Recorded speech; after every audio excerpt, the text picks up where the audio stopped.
नमस्ते दोस्तों, आप सभी का फिर से एक बार स्वागत है आपके अपने चैनल साई सज्जा एस्ट्रोवास्तु।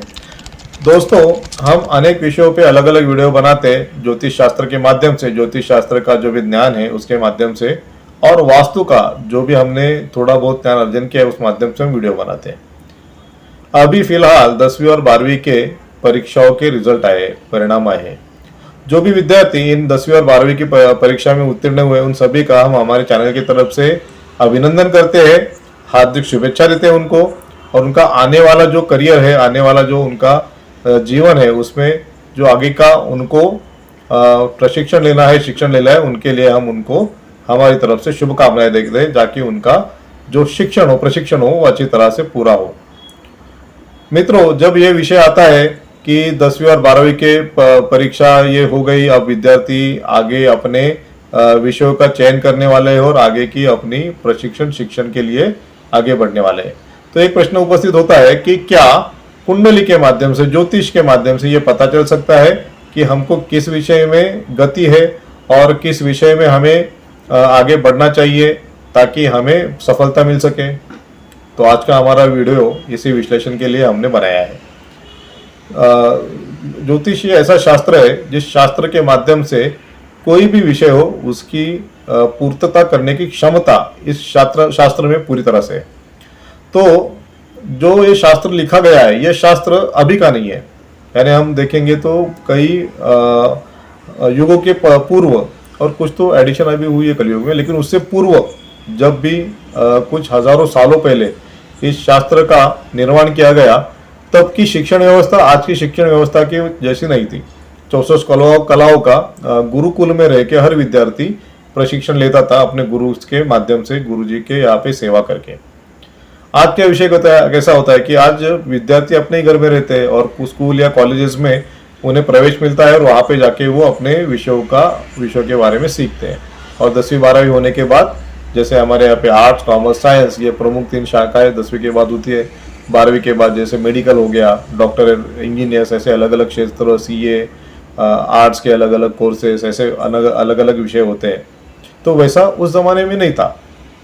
तो फिर भी जो शास्त्र के मूल सिद्धांत है, उन सिद्धांतों को समझ के हम इसका प्रयास कर रहे हैं। ये कोई आज का जो विषय, जैसे कोई इंजीनियर होगा, ये कोई पुराने समय में नहीं लिखा था कि ये ग्रह ऐसा होने से कोई इंजीनियर बनेगा। हाँ, मेडिकल का कह सकते कि वैद्य जो होता है उनके बारे में, लेकिन CA कौन बनेगा, ये या कोई इलेक्ट्रॉनिक्स में जाएगा, इंजीनियर बनेगा, ऐसा कोई उस समय में तो लिखा नहीं।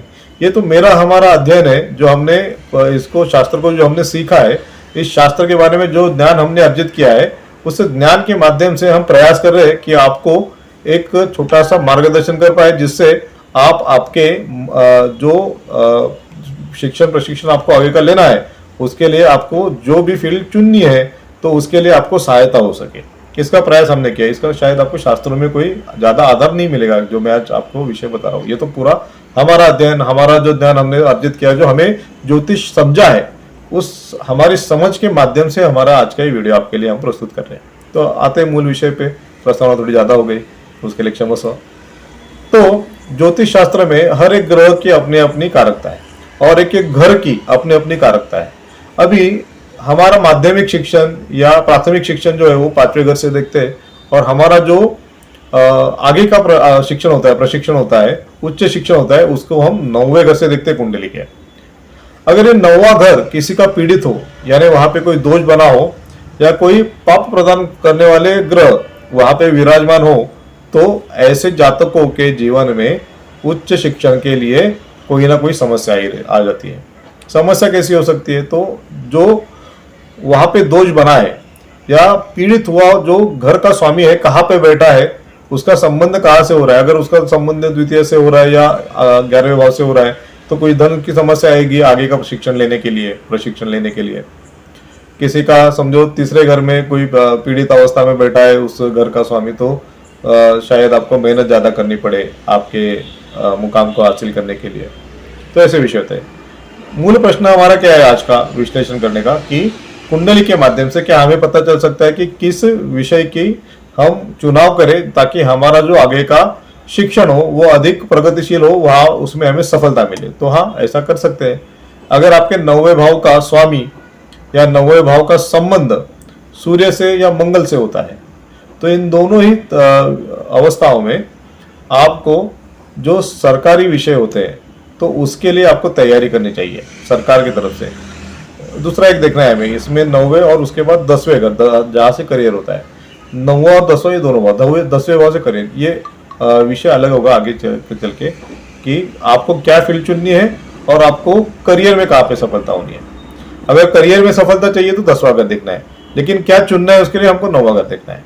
तो 9वें घर का संबंध अगर आपका मंगल सूर्य से हो रहा है तो सूर्य का होता है तो आपको मेडिकल के लिए भी आप देख सकते हैं, मेडिकल विषय में आप जा सकते हैं। साइंस में हम जो देखते हैं जो डॉक्टर्स बनते हैं उनके लिए अगर सूर्य का कोई संबंध हो तो सफलता प्रशिक्षण के लिए, शिक्षण के लिए मिल सकती है। मंगल का हो तो जो भी सरकार के तरफ से जो भी विषय रहते हैं सरकारी नियमित से, जिसमें गणवेश वाले विषय होते हैं, ऐसे विषयों में जातक अपने पढ़ाई कर सकता है। यानी BSF वगैरह के लिए जो भी आपको बेसिक शुरुआत करनी है वहाँ पे कर सकते हैं।